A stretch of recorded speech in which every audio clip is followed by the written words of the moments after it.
नमस्कार दोस्तों, आप सभी का स्टडी फॉर यूपीएससी पीसीएस में स्वागत है। ये ज्योग्राफी एनसीईआरटी का एमसीक्यू होगा। वो एमसीक्यू है जहाँ से आपके एग्जाम में सबसे ज़्यादा सवाल पूछे जाते हैं। रेगुलर वीडियो आएगा इसका भी, जिस तरह से साइंस का आता है। सुबह सुबह मैंने आपको एक टेस्ट दे दिया था, अभी ज्योग्राफी का आ जाएगा वीडियो, फिर उसके बाद साइंस का आ जाएगा और शाम तक अगर मुझे समय मिलता तो हिस्ट्री का भी करवा दूंगा। देखिए, न्यूज़पेपर डिस्कशन को मुझे रोकना पड़ जाता है बीच बीच में। क्यों रोकना पड़ जाता है? एग्ज़ाम के बाद मैं फिर उसको रेगुलर करूँगा, पर डे आएगा फिर तो। लेकिन अभी बीच में सप्ताह में 1 से 2 दिन मैं देने की कोशिश करूंगा, क्योंकि मुझे बहुत सारे एमसीक्यू करवाने हैं।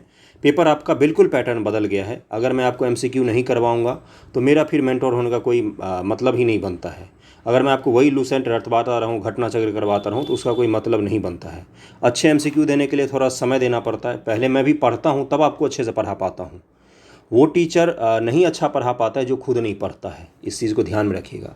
इसलिए मेरे पास समय कम रहता है, इसलिए न्यूज़पेपर नहीं ला पाता, क्योंकि वो काफ़ी डिटेल वीडियो होता है न्यूज़पेपर का।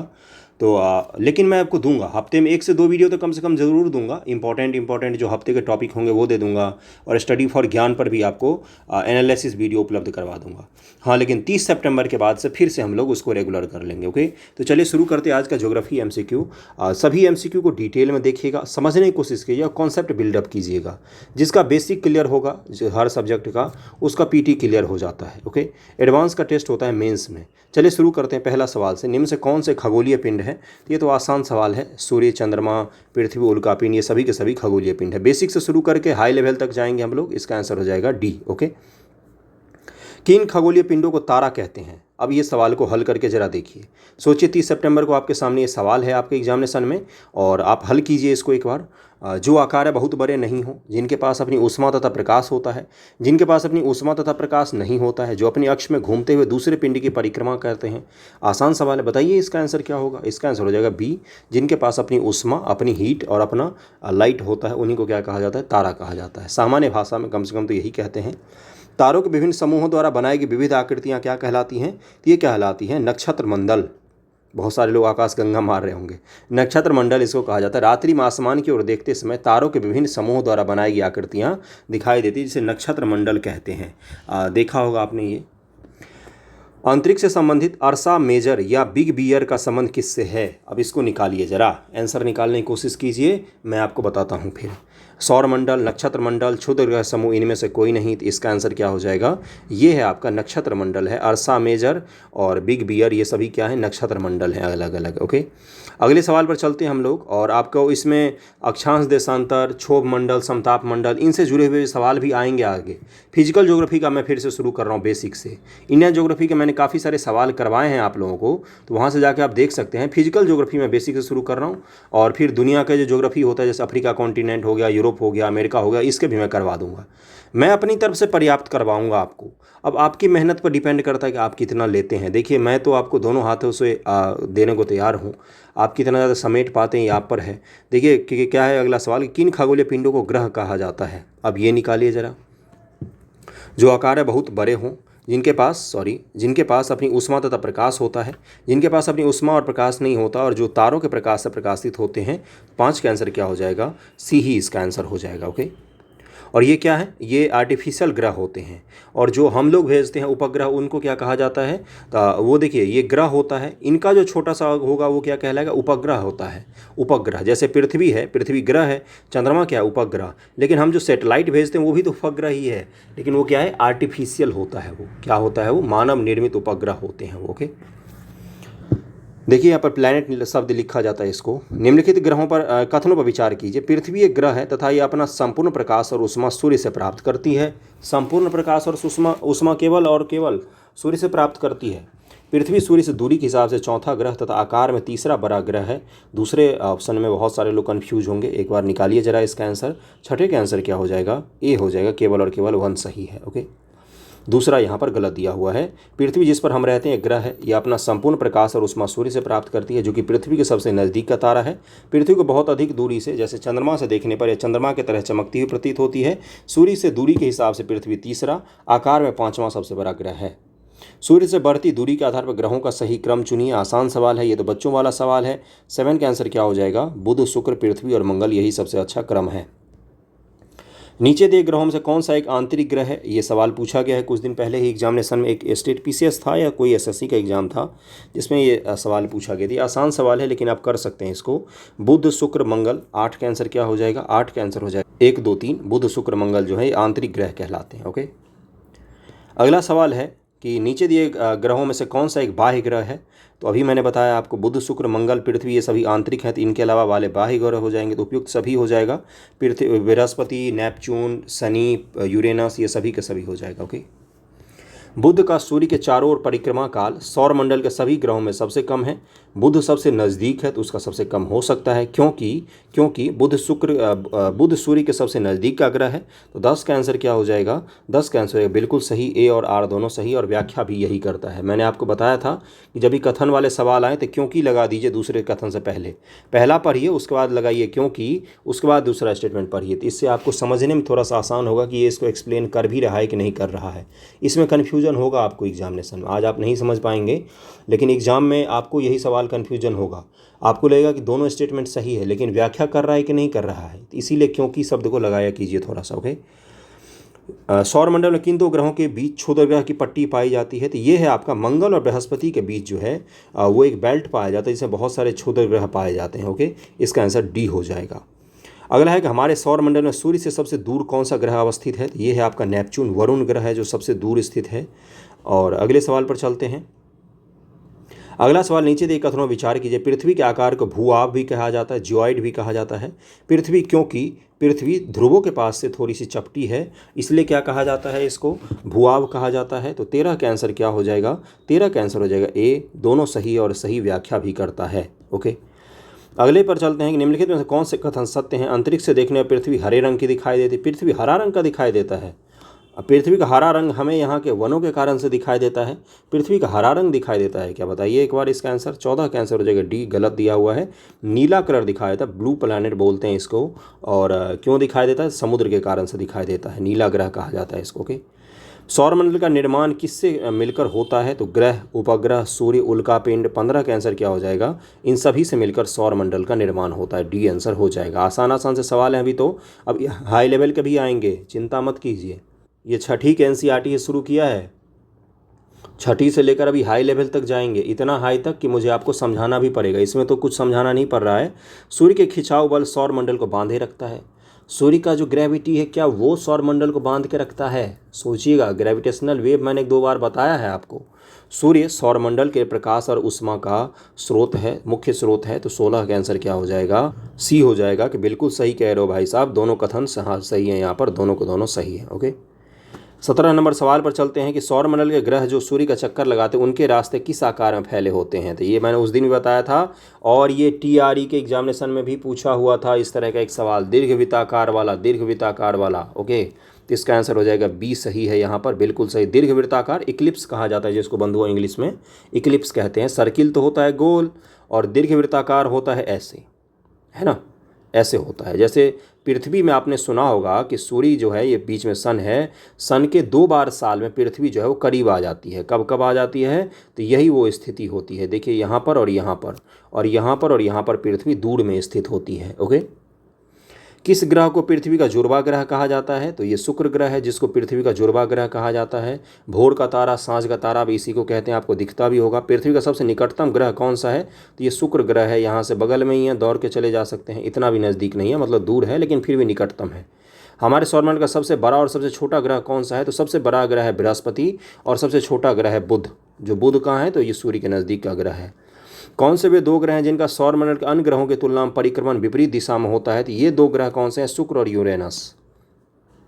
शुक्र और यूरेनस परिक्रमण की दिशा अन्य ग्रहों के विपरीत होती है। शुक्र और यूरेनस घड़ी की सुई की दिशा में क्लॉकवाइज घूमते हैं, जबकि अन्य ग्रह कैसे घूमते हैं, तो एंटी क्लॉकवाइज। जैसे मान लीजिए क्लॉक कैसे घूमता है, क्लॉक ऐसे घूमता है। ओके, ये हो गया क्लॉकवाइज। तो सारे ग्रह जो होते हैं वो एंटी क्लॉक ऐसे ग्रह घूमते हैं, सूर्य के ऐसे घूमते हैं, लेकिन ये जो हैं दोनों कौन से हैं, तो ये शुक्र और यूरेनस जो हैं ये क्लॉकवाइज घूमते हैं। ओके, ध्यान में रखिएगा इसको, क्लॉकवाइज, एंटी क्लॉकवाइज।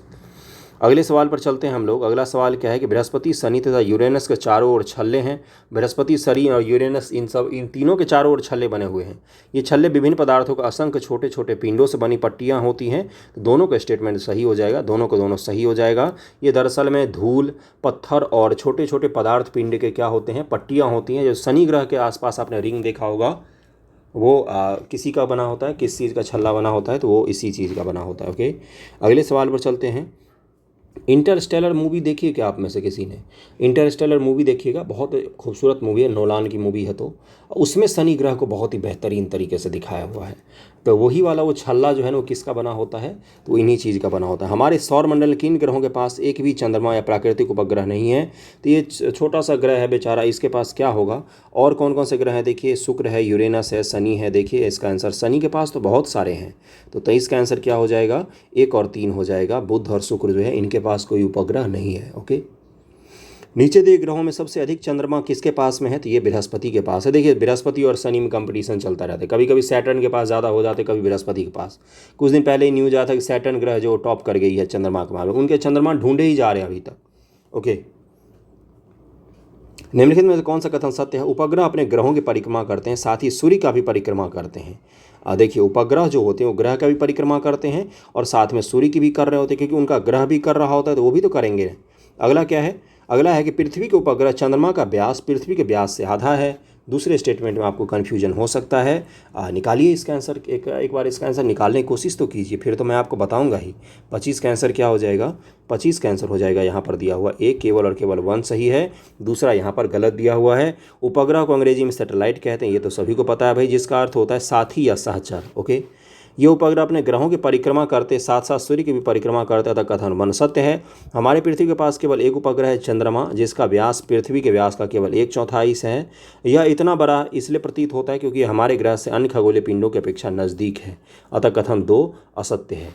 अब सोचिए एक बार को, बृहस्पति ग्रह पर अगर आप रह रहे होते या शनि ग्रह पर रह रहे होते, वहाँ पर उसके 60 से ज़्यादा चंद्रमा है, तो उसमें शाम का कैसा नज़ारा होता होगा शनि ग्रह पर, जिसमें एक साथ 60 चंद्रमा दिखते होंगे आपके आकाश में। इमेजिन कीजिए ज़रा एक बार। चलते हैं अगले सवाल पर।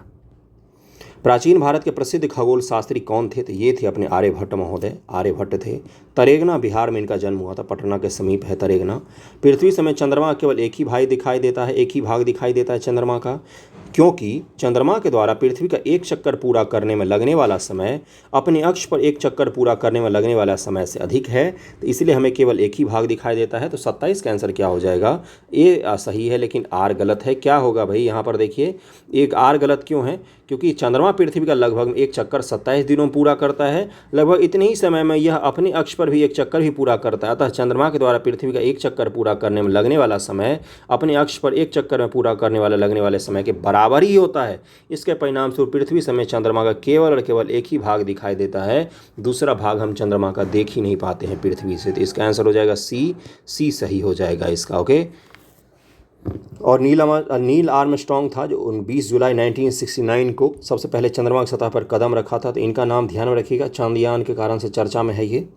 सूर्य के चारों ओर चक्कर लगाने वाले पत्थर के छोटे छोटे टुकड़ों को उल्कापिंड कहा जाता है। खुले आकाश में फैली एक छोर से दूसरे छोर तक चौड़ी सफ़ेद पट्टी जो कि लाखों तारों का समूह है को आकाश गंगा कहा जाता है। अब निकालिए इसका आंसर। 28 का आंसर क्या हो जाएगा?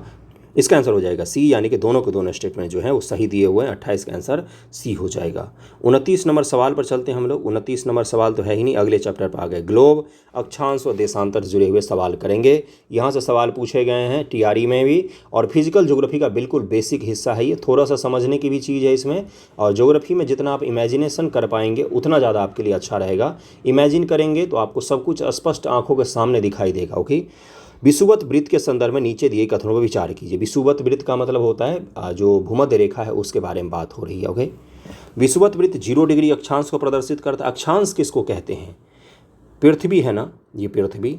इसके केंद्र से, केंद्र कौन सा? पृथ्वी कोई सर्किल नहीं है कि उसके पृथ्वी के ऊपर ही परत पर केंद्र होगा।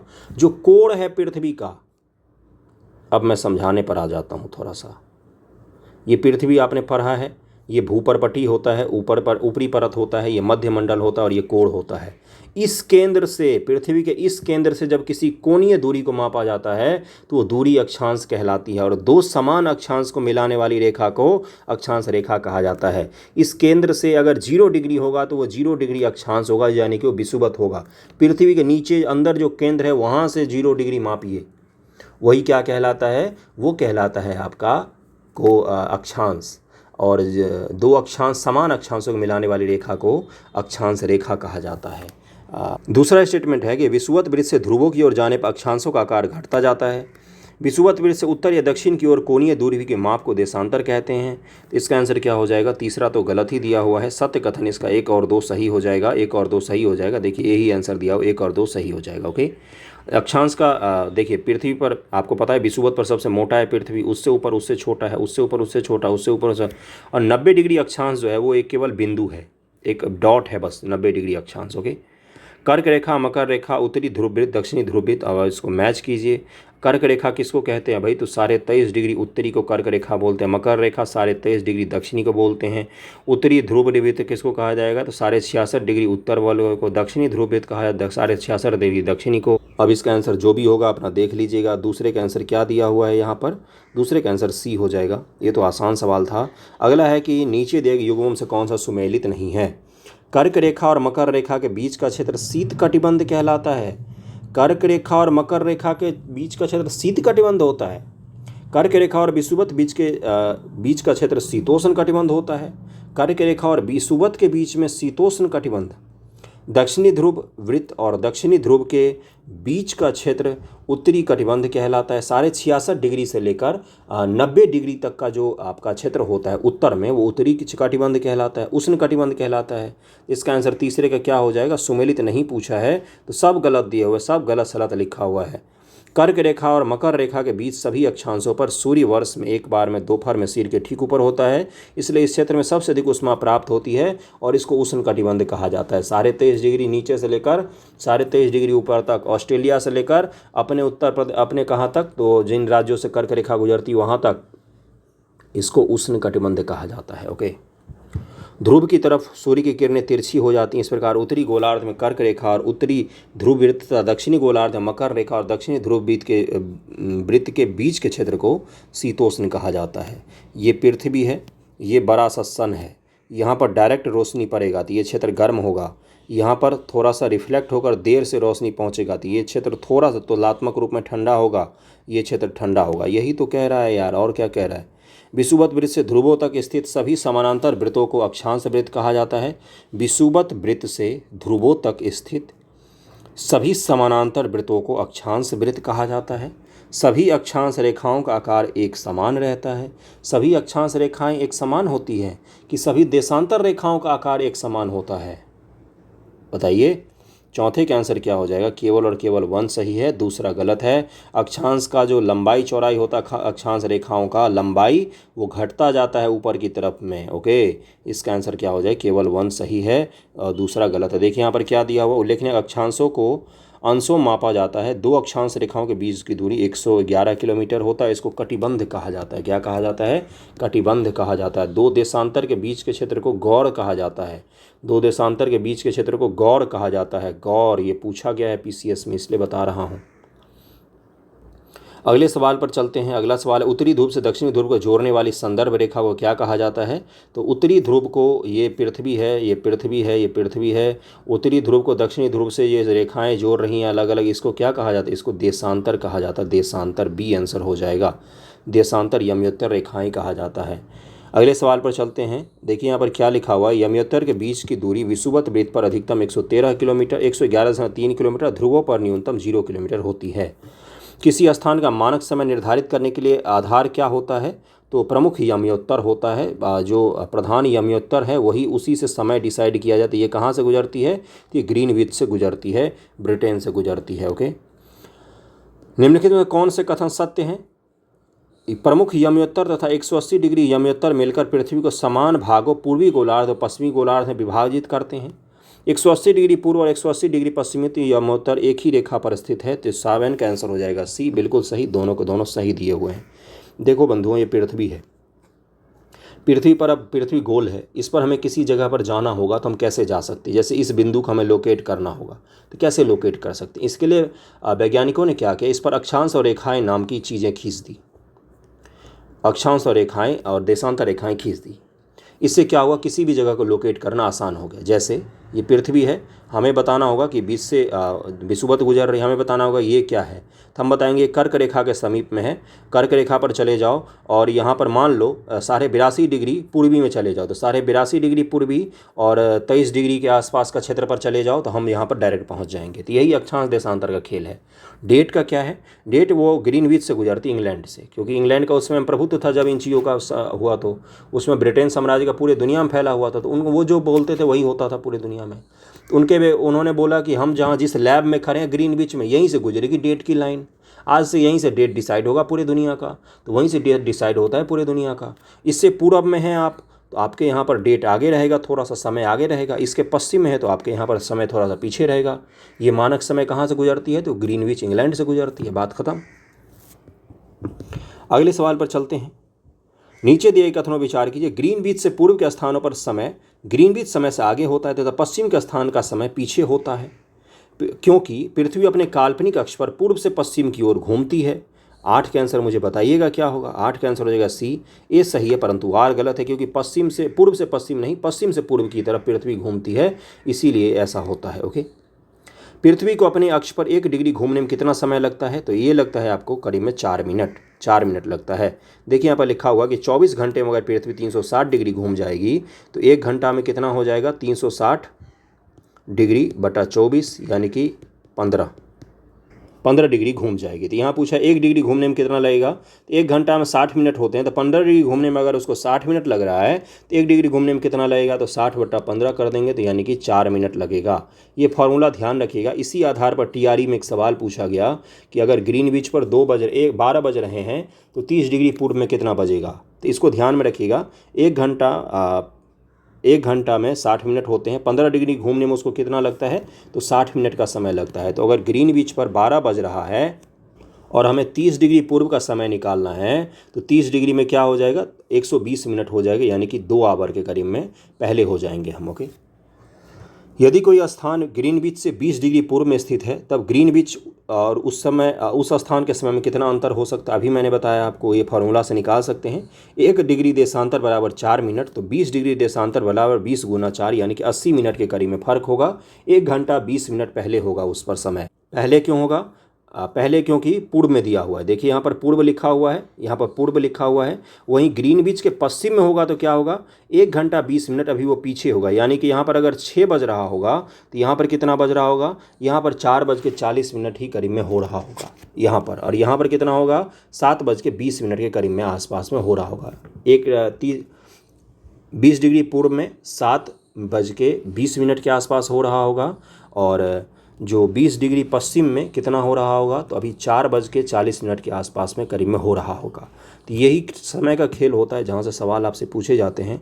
भारत के किस यमोत्तर देशांतर रेखा का स्थानीय समय को भारत का मानक समय माना जाता है, तो 82 डिग्री 30 मिनट पूर्वी को माना जाता है। इसका आंसर क्या हो जाएगा, इसका आंसर ए हो जाएगा। पूर्वी है, ये पश्चिमी है, इन दोनों में अंतर देखिए। पौ लिखा हुआ सिर्फ, तो पश्चिमी ऐसे लिखते हैं, पूर्वी ऐसे लिखते हैं। ओके, अगले सवाल पर चलें हम लोग।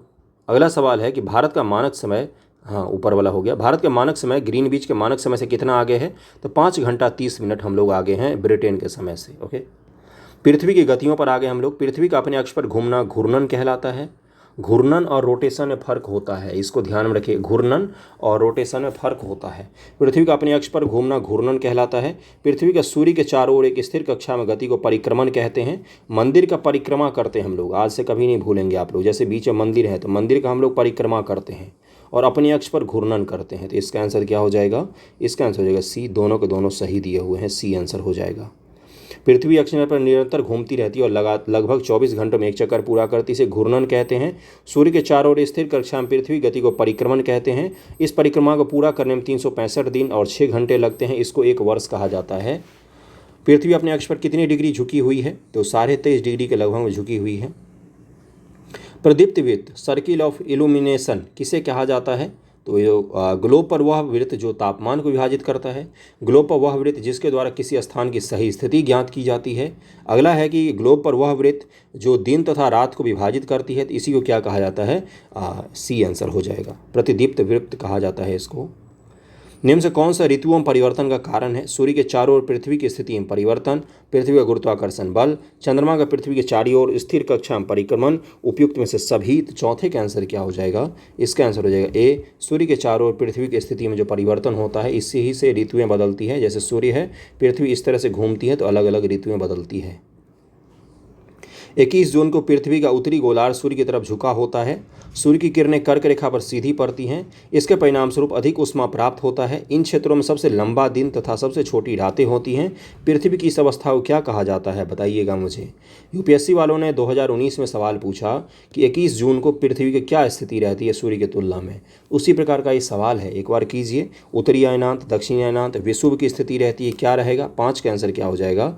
ए हो जाएगा, उत्तरी अयनांत की स्थिति इसको कहा जाता है। 21 जून को उत्तरी गोलार्ध सूर्य की तरफ झुका होता है, जिससे सूर्य की किरणें कर्क रेखा पर सीधी पड़ती हैं। उत्तरी ध्रुव सूर्य की तरफ झुका होता है। उत्तरी ध्रुव रेखा के बाद वाले भागों पर लगभग में 6 महीने तक लगातार दिन रहता है। चूंकि उत्तरी गोलार्ध बहुत बड़े भाग पर सूर्य की रोशनी प्राप्त होती है, इसलिए इस विषुवत वृत्त के उत्तरी भाग में गर्मी का मौसम होता है। दक्षिणी अयनांत के संदर्भ में नीचे दिए कथनों विचार कीजिए। दक्षिणी ध्रुव सूर्य की ओर झुका होता है। दक्षिणी अयनांत में सूर्य की किरणें मकर रेखा पर सीधी पड़ती हैं। दक्षिणी गोलार्ध पर छोटे दिन व लंबी रातों वाली ऋतुएं होती हैं। छठे का आंसर क्या हो जाएगा? छठे का आंसर सी हो जाएगा। 1 और 2 सही है, लेकिन तीसरा गलत दिया हुआ है। ये कब की बात हो रही है? तो 22 दिसंबर की बात हो रही है। और अब तीसरा स्टेटमेंट आप पढ़िए दक्षिणी अयनांत के बारे में। दक्षिणी गोलार्ध पर छोटे दिन व लंबी रातों वाली ऋतुएं होती नहीं। इस समय तो हमारे यहाँ ठंड का मौसम होता है। ठंड के मौसम में दिन बहुत छोटा होता है और रातें लंबी होती हैं, इसलिए तीसरा स्टेटमेंट यहाँ पर गलत हो जाएगा। इसको ध्यान में रखिएगा। ओके, इसका आंसर हो जाएगा 1 और 2 सी होना चाहिए। छठे का आंसर सी ही होना चाहिए। देखिए सी दिया हुआ। विषुव के संदर्भ नीचे दिए कथनों में से कौन से सत्य हैं? इस अवस्था में सूर्य की किरणें विषुवत वृत्त पर सीधी पड़ती हैं। विषुव के बारे में पूछा गया है। पूरे पृथ्वी पर दिन और रात बराबर होता है। कोई भी ध्रुव सूर्य की ओर नहीं झुका होता है। 7 का आंसर क्या हो जाएगा? 7 का आंसर हो जाएगा डी। उपयुक्त सभी के सभी कथन जो हैं वो सही दिए हुए हैं। अब इसका एक्सप्लेनेशन पढ़ लिए। 21 मार्च और 23 सितंबर को सूर्य की किरणें विषुवत वृत्त पर सीधी पड़ती हैं। इसे विषुव कहा जाता है। कब कब? 21 मार्च और 23 सितंबर को। 23 सितंबर को उत्तरी गोलार्ध में शरद ऋतु होती है, जबकि दक्षिणी गोलार्ध में बसंत ऋतु होती है। 21 मार्च को स्थिति इसके विपरीत हो जाती है। ओके, लीप वर्ष में कितने दिन होते हैं? तो लीप वर्ष में 366 दिन होते हैं, 366 डेज होते हैं। अगले सवाल पर चलते हैं। मानचित्र से जुड़े हुए अब कुछ सवाल हैं, इसको भी करेंगे, अभी इसी वीडियो में करेंगे हम लोग। भौतिक मानचित्र में किन्हें शामिल किया जाता है? पर्वत, पठार, महासागर, मैदान, देश या राज्य की सीमाएं। तो देश और राज्य की सीमाएं तो पॉलिटिकल में आ जाती है ना। ये फिजिकल मैप में कौन कौन सी चीज़ों को शामिल किया जाता है, उससे जुड़ा हुआ सवाल है ये। पहले का आंसर बताइए मुझे ज़रा। इसका आंसर हो जाएगा 1, 2, 3, 4, अर्थात पर्वत, पठार, मैदान और महासागर। अब इससे भी अच्छे तरीके से समझिए। भौतिक मैप में वो चीज़ें शामिल होती हैं जो प्रकृति ने हमें दिया है। पॉलिटिकल मैप में वो चीज़ें शामिल होती हैं जो इंसानों ने बनाया है। काट छाट के जब हमने देश बना लिए, राज्य बना लीजिए, तो वो क्या हो जाता है? पॉलिटिकल मैप हो जाता है ना। और भौतिक मैप में क्या होता है? जो प्रकृति ने हमें दिया हुआ है वही चीज़ होता है। तो इसको ध्यान में रखिएगा। अगला सवाल क्या है कि राज्य, नगर, शहर तथा गांव और विश्व के विभिन्न देश व राज्य तथा उनकी सीमाओं को दर्शाने वाले मानचित्र को क्या कहा जाता है? इसको राजनीतिक मैप कहते हैं, पॉलिटिकल मैप कहा जाता है। थीमेटिक मानचित्र में किसे किसे शामिल किया जाता है? सड़क मानचित्र, वर्षा मानचित्र, वन तथा उद्योगों के वितरण दर्शाने वाले मानचित्र। तो इसका आंसर हो जाएगा डी। इन तीनों को शामिल किया जाता है। मानचित्र के संदर्भ में किन दिशाओं का प्रधान दिग्बिंदु कहा जाता है? इसका आंसर क्या हो जाएगा?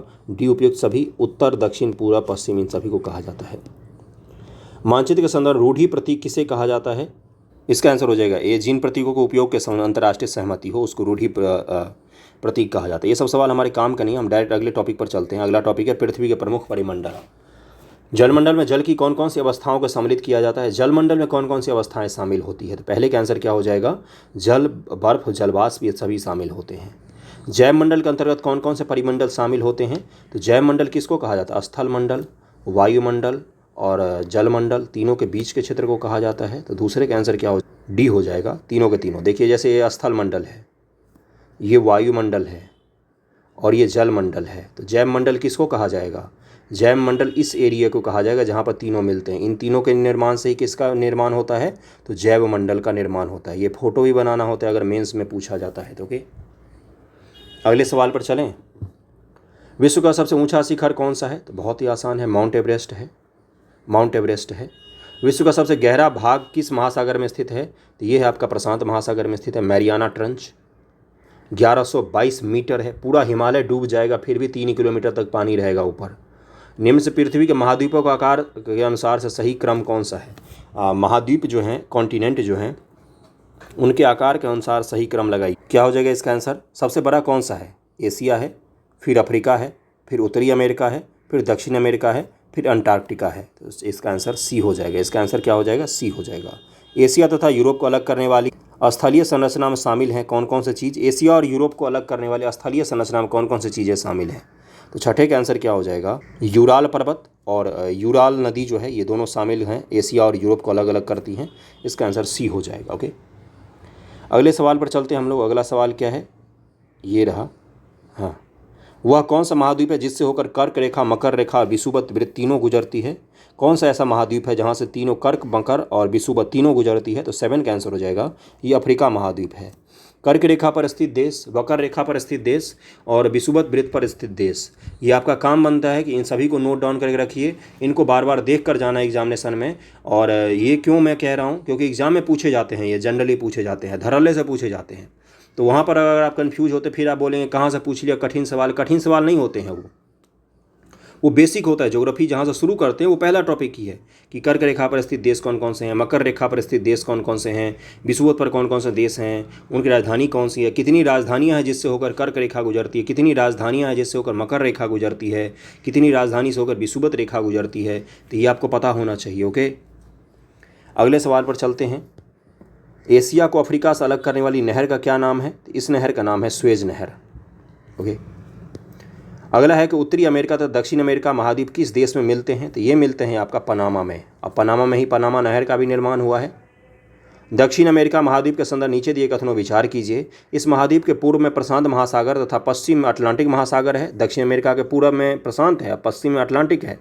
विश्व की सबसे लंबी पर्वत श्रृंखला एंडीज इसके उत्तर से लेकर दक्षिण की ओर फैली हुई है। एंडीज जो है वो जो दक्षिण अमेरिका है, इसको उत्तर से लेकर दक्षिण तक फैली हुई है। इस महाद्वीप में विश्व की सबसे बड़ी नदी अमेजन बहती है। तो 10 का आंसर क्या हो जाएगा, 10 का आंसर हो जाएगा कि पहला गलत है, दूसरा और तीसरा सही है। इसके पूर्व में अटलांटिक है और पश्चिम में प्रशांत महासागर है। यहाँ पर उल्टा लिखा हुआ था, इसका आंसर 2 और 3 हो जाएगा, पहला यहाँ पर गलत है। दक्षिण अमेरिका महाद्वीप के पूर्व में अटलांटिक महासागर, पश्चिम में प्रशांत महासागर है। इस महाद्वीप का अधिकांश भाग दक्षिणी गोलार्ध में स्थित है, जबकि कथन 2 और 3 जो है सत्य दिया हुआ है। किस महाद्वीप को द्वीपीय महाद्वीप कहा जाता है, तो यह है अंटार्कटिका महाद्वीप को कहा जाता है। वैसे तो अंटार्कटिका का ही होना चाहिए, यहाँ पर कोई रहता नहीं है, लेकिन इसको कहा जाता है। ओके, अगला है अंटार्कटिक महाद्वीप के संदर्भ नीचे दिए कथनों में से कौन सा सत्य है, तो दक्षिणी ध्रुव इस महाद्वीप के पूर्वी किनारे पर स्थित है और यहाँ किसी भी प्रकार का अस्थायी मानव का निवास नहीं है। अंटार्कटिका महाद्वीप के बारे में पूछा गया है तो केवल और केवल 2 सही है, पहला यहाँ पर गलत दिया हुआ है। अंटार्कटिका एक बहुत बड़ा महाद्वीप है जो कि दक्षिणी गोलार्ध में स्थित है। दक्षिणी ध्रुव इस महाद्वीप के मध्य में स्थित है, अतः कथन 1 असत्य दिया हुआ है और दूसरा तो आपको सत्य लग ही गया होगा। आकार के आधार पर महासागरों का सही क्रम कौन सा है, ये आज का अंतिम सवाल होगा। 13 का आंसर निकालिए जरा। इसका आंसर क्या हो जाएगा, सबसे बड़ा है आपका प्रशांत महासागर, फिर है आपका अटलांटिक महासागर, फिर है आपका हिंद महासागर, फिर है आपका दक्षिणी महासागर, फिर है आपका आर्कटिक महासागर। इसका आंसर डी हो जाएगा। 32 मिनट के करीब में वीडियो हो गए हैं। बहुत सारे एमसीक्यू मैंने करवाए हैं। वीडियो कैसा लग रहा है ज़रूर मुझे बताइएगा। बताने से पता चलता है मुझे कि हाँ आपको पसंद भी आ रहा है कि नहीं पसंद आ रहा है ना। और कुछ आपको ऐड करना हो इसमें तो भी मुझे बता सकते हैं, कहीं पर कुछ चूक हुई है तो भी बता सकते हो। Okay, thank you so much आप सभी का।